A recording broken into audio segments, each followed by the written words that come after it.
Chapter 2 Genres and Types of Academic Writing.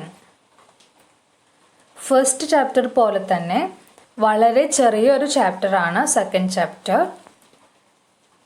ആകെ 3 topics മാത്രമാണ് നമുക്ക് ഈ ചാപ്റ്ററിൽ പഠിക്കാൻ നൽകിയിട്ടുള്ളത്.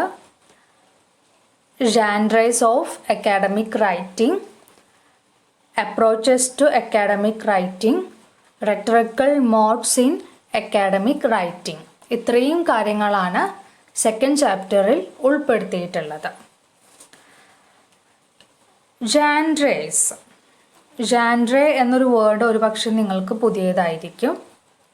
ജാൻഡ്രേ മീൻസ് ഡിഫറെൻറ്റ് കൈൻഡ്സ് ഓഫ് അല്ലെങ്കിൽ ഡിഫറെൻറ്റ് കാറ്റഗറീസ് ഓഫ് എന്നീ അർത്ഥങ്ങളാണ് ഈ വേർഡിനുള്ളത്. Genres of writing means different categories of writing. വളരെ സിമ്പിളായിട്ട് പറയുകയാണെങ്കിൽ essay writing, diary entry, conversation, letter writing തുടങ്ങി ഡിഫറെൻറ്റ് തരത്തിലുള്ള റൈറ്റിംഗ്സ് ഉണ്ടെന്ന് നമുക്കെല്ലാവർക്കും സുപരിചിതമായിട്ടുള്ള ഒരു കാര്യമാണ്. എസ്സേ എഴുതുന്ന പോലെയല്ല ഒരു ദിവസത്തെ ഡയറി നമ്മൾ എഴുതുന്നത്, അതുപോലെയല്ല കോൺവെർസേഷൻ. ഇവയിൽ നിന്നെല്ലാം വ്യത്യസ്തമായിട്ടാണ് ഒരു ലെറ്റർ എഴുതുന്നത്. ഓരോന്നും എഴുതുന്ന ശൈലിക്ക് വ്യത്യാസമുണ്ട്. ഇവയെല്ലാം ഡിഫറെൻറ്റ് ടൈപ്സ് ഓഫ് റൈറ്റിംഗ്സ് ആണ്. ഒരു എക്സാമ്പിൾ പറയുകയാണെങ്കിൽ, ഒരു ദിവസത്തെ നമ്മുടെ മറക്കാനാവാത്തൊരു അനുഭവം നമുക്ക് ഡയറി ആയി എഴുതാം. അതേ കാര്യം തന്നെ നമുക്കൊരു സുഹൃത്തിനെ അറിയിക്കാനായി ലെറ്റർ ആയിട്ടും എഴുതാം. പക്ഷെ കണ്ടൻറ്റ് സെയിം ആണെങ്കിലും, കത്തെഴുതുന്ന കണ്ടൻറ്റും ഡയറി എഴുതുന്ന കണ്ടൻറ്റും സെയിം ആണെങ്കിലും കത്തെഴുതുന്ന ശൈലിക്കും ഡയറി എഴുതുന്ന ശൈലിക്കും വ്യത്യാസമുണ്ട്. അപ്പോൾ നോക്കൂ, ഡിഫറെൻറ്റ് ടൈപ്സ് ഓഫ് റൈറ്റിംഗ് ഉണ്ടെന്ന് നമുക്കറിയാം. ഇതെല്ലാം നമ്മൾ എഴുതുന്ന കാര്യങ്ങളാണ്. ഡയറി, ലെറ്റർ, കോൺവെർസേഷൻ, ഇതെല്ലാം ഡിഫറെൻറ്റ് ടൈപ്സ് ഓഫ് റൈറ്റിംഗ്സ് ആണ്. അതുപോലെ തന്നെ സിമിലർലി ഇൻ അക്കാഡമിക് റൈറ്റിംഗ് ഇത്തരത്തിൽ ഡിഫറെൻറ്റ് ടൈപ്സിലുള്ള റൈറ്റിംഗ്സ് ഉണ്ട്. അക്കാഡമിക് റൈറ്റിങ്ങിലും ഇത്തരത്തിൽ ഡിഫറെൻറ്റ് ടൈപ്സിലുള്ള റൈറ്റിംഗ്സ് ഉണ്ട്. ആ റൈറ്റിംഗ്സിനെയാണ് നമ്മൾ ജാൻഡ്രേസ് ഓഫ് റൈറ്റിംഗ്സ് എന്ന് പറയുന്നത്. Essays, research paper, book review, textual analysis, project report, proposals അല്ലെങ്കിൽ ഡിസർട്ടേഷൻ ഓർ തീസിസ്, ഇവയെല്ലാം അക്കാഡമിക് റൈറ്റിങ്ങിൽ വരുന്ന റാനേഴ്സ് ഓഫ് റൈറ്റിംഗ് ആണ്. ഇവിടെ ഏതൊക്കെ ജാൻഡ്രേസ് ആണ് പഠിക്കാൻ നൽകിയിട്ടുള്ളതെന്ന് നമുക്ക് നോക്കാം.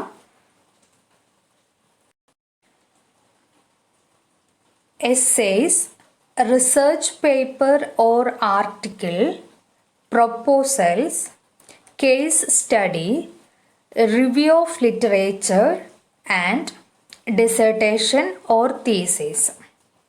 ഇവയാണ് ടെക്സ്റ്റ് ബുക്കിൽ ഡീറ്റെയിൽഡ് ആയി പഠിക്കാൻ നൽകിയിട്ടുള്ള genres of writing. Okay, genres of writing എന്ന് പറഞ്ഞാൽ different types of different categories of writing എന്നാണ് മീനിങ്.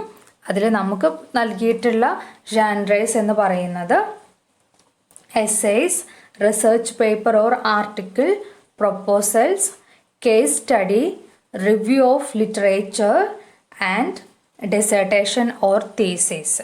ഇത്രയും ജാൻഡ്രേസ് ആണ് നമുക്ക് ഡീറ്റെയിൽഡ് ആയിട്ട് പഠിക്കാൻ നൽകിയിട്ടുള്ളത്. So first one is essays.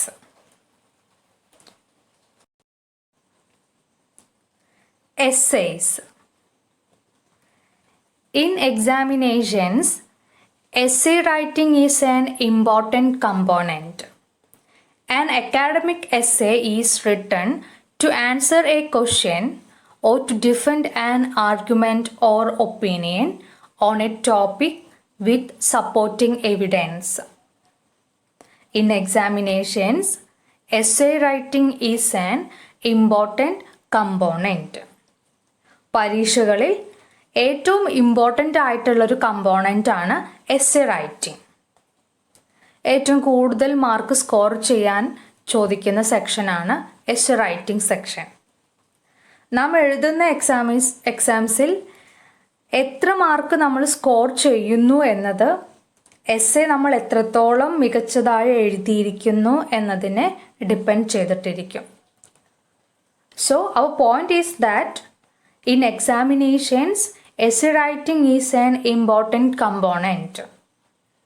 എക്സാമിനേഷനുകളിൽ essay writing എന്നത് ഒരു ഇമ്പോർട്ടൻ്റ് കമ്പോണൻ്റ് ആണ്.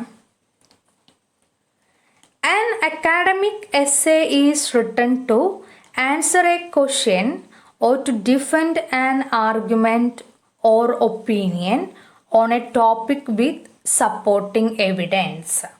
An academic essay is written to answer a question or to defend an argument or opinion on a topic with supporting evidence. ഒരു ചോദ്യത്തിന് ഉത്തരം എന്നോണം നമുക്ക് essay എഴുതാം. അല്ലെങ്കിൽ ഏതെങ്കിലും ഒരു ടോപ്പിക്കിനെ കുറിച്ച്, ഒരു വിഷയത്തെക്കുറിച്ച് നമ്മുടെ അഭിപ്രായങ്ങളോ വാദങ്ങളോ ആവിഷ്കരിക്കാനും എസ്സേ എഴുതാം. എക്സാംസിനാണെങ്കിൽ അവരൊരു ചോദ്യം ചോദിച്ചിട്ടുണ്ടായിരിക്കും. ആ ചോദ്യത്തിന് ഉത്തരമായിട്ടാണ് നമ്മൾ എസ്സേ എഴുതുന്നത്. അപ്പോൾ ഒരു ചോദ്യത്തിന് ഉത്തരം എന്നോണം എസ്സേ റൈറ്റിംഗ് ഉണ്ട്. മറിച്ച് ഒരു എസ്സേ കോമ്പറ്റീഷൻ ആണെങ്കിലോ ഒരു ടോപ്പിക് അവർ തരും. ആ ടോപ്പിക്കിനെ എതിർത്തോ അനുകൂലിച്ചോ നമുക്ക് എസ്സേ എഴുതാം. അപ്പോൾ ഒരു ടോപ്പിക്കിനെ ബേസ് ചെയ്തുകൊണ്ടും എസ്സേ എഴുതാം. സപ്പോസ് എനിക്ക് എസ്സേ എഴുതാൻ ഒരു ടോപ്പിക് തരികയാണ്, കുട്ടികളിലെ അച്ചടക്ക ലംഘന പ്രവണത. അതാണ് ടോപ്പിക്, കുട്ടികളിലെ അച്ചടക്ക ലംഘന പ്രവണത. അപ്പോൾ എസ്സേ എഴുതുന്ന സമയത്ത് ഞാൻ എൻ്റെ അഭിപ്രായങ്ങളാണ് അതിൽ ആവിഷ്കരിക്കേണ്ടത്. എൻ്റെ അഭിപ്രായം ഞാൻ അതിൽ എഴുതുകയാണ്. കുട്ടികളിൽ അച്ചടക്ക ലംഘന പ്രവണത കൂടുന്നുണ്ട്. വളരെ കർക്കശമായി കുട്ടികളെ വളരെ സ്ട്രിക്റ്റ് ആയിട്ട് മോൾഡ് ചെയ്തെടുക്കാൻ ശ്രമിക്കുന്ന ഫാമിലീസിലെ കുട്ടികളാണ് ഈ ഒരു അച്ചടക്ക ലംഘന പ്രവണത കൂടുതലായി കാണിക്കുന്നതെന്ന് എനിക്ക് വാദിക്കാം. സോ ആദ്യത്തതിൽ ഒരു ചോദ്യം തന്നു, അതിന് ഡയറക്റ്റ് ആൻസർ എന്നോണം എസ്സേ എഴുതി. രണ്ടാമത്തത് എന്താണ്, ഒരു ടോപ്പിക്ക് തന്നു, ആ ടോപ്പിക്കിനെ ബേസ് ചെയ്തുകൊണ്ട് ആ എഴുത്തുകാരൻ്റെ ആശയങ്ങളും വാദങ്ങളും ആവിഷ്കരിക്കുന്ന രീതിയിലാണ് രണ്ടാമത് എസ്സേ എഴുതിയത്. എങ്ങനെയായിരുന്നു, ഇവിടെ ഒരു ടോപ്പിക്ക് കിട്ടി, കുട്ടികളിലെ അച്ചടക്ക ലംഘന പ്രവണത. ഞാൻ അതിനെ അനുകൂലിച്ചുകൊണ്ടാണ് എസ്സേ എഴുതിയത്. എൻ്റെ ആശയം എന്തായിരുന്നു, അല്ലെങ്കിൽ എൻ്റെ വാദം എന്തായിരുന്നു, ഏറ്റവും സ്ട്രിക്റ്റ് ആയിട്ട് കുട്ടികൾക്ക് കൂടുതൽ പണിഷ്മെൻ്റ് എല്ലാം നൽകിയിട്ട് ഏറ്റവും സ്ട്രിക്റ്റ് ആയിട്ട് കുട്ടികളെ മോൾഡ് ചെയ്തെടുക്കാൻ ശ്രമിക്കുന്ന ഫാമിലീസിലുള്ള കുട്ടികളാണ് ആ ഒരു ടെൻഡൻസി കൂടുതലായിട്ട് കാണിക്കുന്നത് എന്ന് ആ ഒരു ആശയമാണ് ഞാൻ മുന്നോട്ട് വെച്ചത്. ഓക്കെ, അപ്പോൾ ആദ്യത്തേതിൽ ഒരു ചോദ്യം, അതിനൊരു ഉത്തരം എന്നോണം എസ്സേ എഴുതി. രണ്ടാമത്തേതിൽ ഒരു ടോപ്പിക്കിനെ ബേസ് ചെയ്തുകൊണ്ട് എസ്സേ എഴുതി. ഇത്തരത്തിൽ രണ്ട് രീതിയിലാണ് എസ്സേ എഴുതുന്നത് എന്നാണ് ഇവിടെ ടെക്സ്റ്റ് ബുക്കിൽ പറഞ്ഞിട്ടുള്ളത്. Once again, an academic essay is written to answer a question or to defend an argument or opinion on a topic with supporting evidences. With supporting evidence എന്നുകൂടി ഇവിടെ പറയുന്നുണ്ട്. എന്താണെന്ന് വെച്ചാൽ, ഒരു ടോപ്പിക് കിട്ടിക്കഴിഞ്ഞാൽ നമ്മൾ പറഞ്ഞ പോലെ അതിനെ അനുകൂലിച്ചോ പ്രതികൂലിച്ചോ നമുക്ക് എഴുതാം. അത് നമ്മുടെ ചോയ്സാണ്. ഒരു ടോപ്പിക്കിനെ അനുകൂലിച്ചുകൊണ്ട് എസ്സേ എഴുതണോ അല്ലെങ്കിൽ പ്രതികൂലിച്ചുകൊണ്ട് എസ്സേ എഴുതണോ എന്നത്. പക്ഷെ ശ്രദ്ധിക്കേണ്ട കാര്യം എന്താണെന്ന് വെച്ചാൽ, നമ്മുടെ വാദം എന്തായാലും അതിനെ സപ്പോർട്ട് ചെയ്യുന്ന എവിഡൻസസ് കൂടി നമ്മളതിൽ ഉൾപ്പെടുത്തിയിട്ടുണ്ടായിരിക്കണം. നമ്മൾ പറയുന്ന വാദം എന്താണോ അത് അംഗീകരിക്കാവുന്നതാണ് എന്നതിന് തെളിവുകൾ ഉണ്ടായിരിക്കണം. അത് ഏതെങ്കിലും തിയറീസോ അല്ലെങ്കിൽ മറ്റു ബുക്കുകളിൽ മറ്റു ഓതേഴ്സ് പറഞ്ഞ കൺസെപ്റ്റ്സ് അല്ലെങ്കിൽ ഐഡിയാസോ ഏതെങ്കിലും സർവേ റിപ്പോർട്ട്സോ എല്ലാം നമുക്ക് എസ്സേ റൈറ്റിങ്ങിൽ തെളിവുകളായിട്ട് ഉപയോഗിക്കാവുന്നതാണ്. അപ്പം നമ്മൾ മുന്നോട്ടൊരു വാദം വെക്കുന്നുണ്ടെങ്കിൽ ആ വാദം ആക്സെപ്റ്റബിൾ ആണ്, അത് അംഗീകരിക്കാം എന്ന് തെളിയിക്കുന്ന രീതിയിലുള്ള സപ്പോർട്ടിംഗ് എവിഡൻസസ് അല്ലെങ്കിൽ സപ്പോർട്ടിംഗ് പോയിന്റ്സ് കൂടെ നമ്മൾ എസ്സേ റൈറ്റിങ്ങിൽ ഉൾപ്പെടുത്തിയിട്ടുണ്ടായിരിക്കണം എന്നതാണ് മറ്റൊരു point. Okay, next sentence listen. The instructional words or question words are crucial in determining the type of essay. Usual instructional words found in essay questions are given below. Analyze, contrast, describe, explain, discuss, compare, define, evaluate, state, justify, summarize and illustrate. അതായത് essay റൈറ്റിങ്ങിന് ചോദിക്കുന്ന ചോദ്യത്തിൽ ഒരു നിർദ്ദേശം നൽകിയിട്ടുണ്ടായിരിക്കും, ഒരു instructional word ഉണ്ടായിരിക്കും. ഒരു പക്ഷേ ചുരുക്കി എഴുതുക, പ്രസ്താവിക്കുക, വിലയിരുത്തുക, വിശദീകരിക്കുക, വിമർശനാത്മകപരമായി അല്ലെങ്കിൽ വിമർശിക്കുക, ഇത്തരത്തിലുള്ള നിർദ്ദേശങ്ങൾ ചോദ്യത്തിൽ ഉണ്ടായിരിക്കും. ആ നിർദ്ദേശം എന്താണോ, ഇൻസ്ട്രക്ഷണൽ വേർഡ് എന്താണോ അതിനനുസരിച്ചാണ് നമ്മൾ എസ്സേ എഴുതേണ്ടത്. സാധാരണ ചോദ്യങ്ങളിൽ കണ്ടിട്ടുള്ള ചില ഇൻസ്ട്രക്ഷണൽ വേർഡ്സ് ആണ് ഇവിടെ നൽകിയിട്ടുള്ളത്. Analyse, contrast, describe, explain, etcetera. Okay, ഇനി ബാക്കി നോക്കാം. An essay comprises of 3 different paragraphs, an introductory paragraph, body paragraphs, and conclusion. A 5-paragraph essay is considered as the simplest format of an essay. It consists of an introduction, 3 body paragraphs, and a conclusion. ഒരു എസ്സേയിൽ 3 തരത്തിലുള്ള paragraphs ആണുള്ളത്. Introduction അല്ലെങ്കിൽ introductory paragraph, body paragraphs, conclusion അല്ലെങ്കിൽ concluding paragraph. ഇത്തരത്തിൽ 3 തരത്തിലുള്ള paragraphs ആണ് ഒരു എസ്സേയിൽ ഉൾക്കൊള്ളുന്നത്. ഇനി simple format of an essay, ഒരു എസ്സേയുടെ സിമ്പിൾ ഫോർമാറ്റ് ആയി പരിഗണിക്കുന്നത് 5 പാരഗ്രാഫ് അടങ്ങിയിട്ടുള്ള എസ്സേ ആണ്. മിനിമം 5 പാരഗ്രാഫ്സ് അടങ്ങിയിട്ടുള്ള എസ്സേ ആണ് നമ്മളൊരു സിമ്പിൾ ഫോർമാറ്റ് ഓഫ് എസ്സേ ആയി പരിഗണിക്കുന്നത്. 5 പാരഗ്രാഫ് എന്ന് പറയുമ്പോൾ ഒരു ഇൻട്രൊഡക്ടറി പാരഗ്രാഫ് ഉണ്ടായിരിക്കും, 3 ബോഡി പാരഗ്രാഫ്സ് ഉണ്ടായിരിക്കും. ബോഡി പാരഗ്രാഫ്സിൻ്റെ എണ്ണം എന്ന് പറയുന്നത് മിനിമം 3 ആണ്. മിനിമം 3 ബോഡി പാരഗ്രാഫ്സ് എങ്കിലും ഒരു എസ്സേയിൽ ഉൾക്കൊള്ളിച്ചിട്ടുണ്ടായിരിക്കണം. അതുപോലെ തന്നെ ഒരു കൺക്ലൂഡിംഗ് പാരഗ്രാഫ് ഉണ്ടായിരിക്കും. ഒരു ഇൻട്രൊഡക്ടറി പാരഗ്രാഫ്, 3 ബോഡി പാരഗ്രാഫ്സ്, അതോടൊപ്പം ഒരു കൺക്ലൂഡിംഗ് പാരഗ്രാഫ്. ഇത്തരത്തിൽ 5 പാരഗ്രാഫ്സ് അടങ്ങിയതാണ് സിമ്പിൾ ഫോർമാറ്റ് ഓഫ് എസ്സേ ആയി പരിഗണിക്കുന്നത്. ഓക്കെ, ബാക്കി നോക്കാം. Introduction presents the thesis or main point of the essay. The body paragraphs develop the thesis through subtopics and evidence. The main points in the 3 body paragraphs are presented in the order of their importance.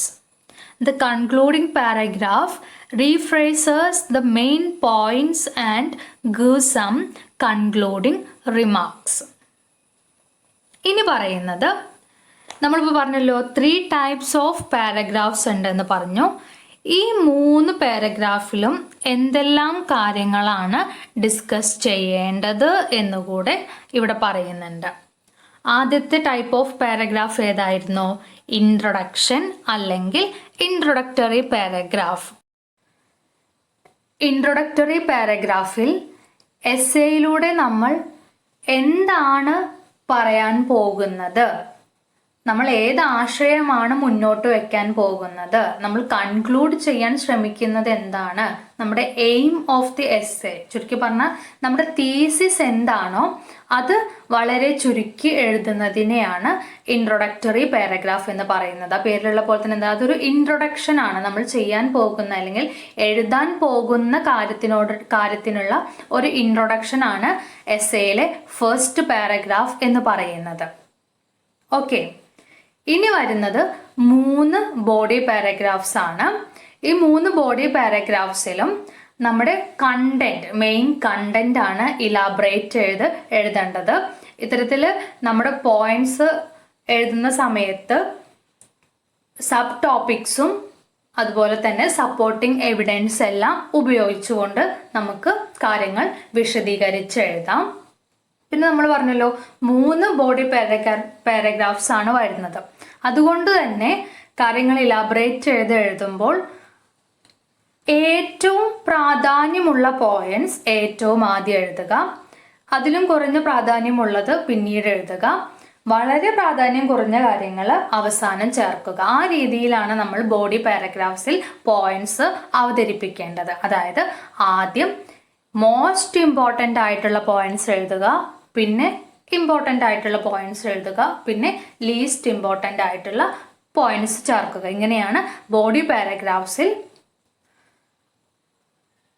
കാര്യങ്ങൾ അവതരിപ്പിക്കേണ്ടത്, points അവതരിപ്പിക്കേണ്ടത്. പിന്നെ നമ്മൾ മുമ്പേ പറഞ്ഞ മാതിരി നമ്മൾ ഏതൊരു വാദം മുന്നോട്ട് വയ്ക്കുകയാണെങ്കിലും അത് സപ്പോർട്ടിംഗ് എവിഡൻസസ് ഉപയോഗിക്കാം. അതുപോലെ തന്നെ മറ്റ് സബ് ടോപ്പിക്സും നമുക്ക് ഇവിടെ ഉപയോഗിക്കാവുന്നതാണ്. ദെൻ വരുന്നത് ലാസ്റ്റ് പാരഗ്രാഫ് എന്താണ്? Concluding paragraph. കൺക്ലൂഡ്, അതൊരു കൺക്ലൂഷനാണ്. നമ്മൾ അത്രയും നേരം പറഞ്ഞ കാര്യത്തെ, ബോഡി പാരഗ്രാഫ്സിൽ നമ്മൾ പറഞ്ഞ കാര്യത്തിനെ ഒന്ന് കൺക്ലൂഡ് ചെയ്യുകയാണ്. അതിൽ മെയിൻ പോയിന്റ്സ് പറയാം, അതുപോലെ തന്നെ എന്താണോ നമ്മൾ കൺക്ലൂഡ് ചെയ്യാൻ ശ്രമിക്കുന്നത് അതിന് ആ ഒരു പോയിന്റിൽ ഊന്നൽ നൽകിക്കൊണ്ട് കൺക്ലൂഡിങ് പാരഗ്രാഫ് തയ്യാറാക്കുക.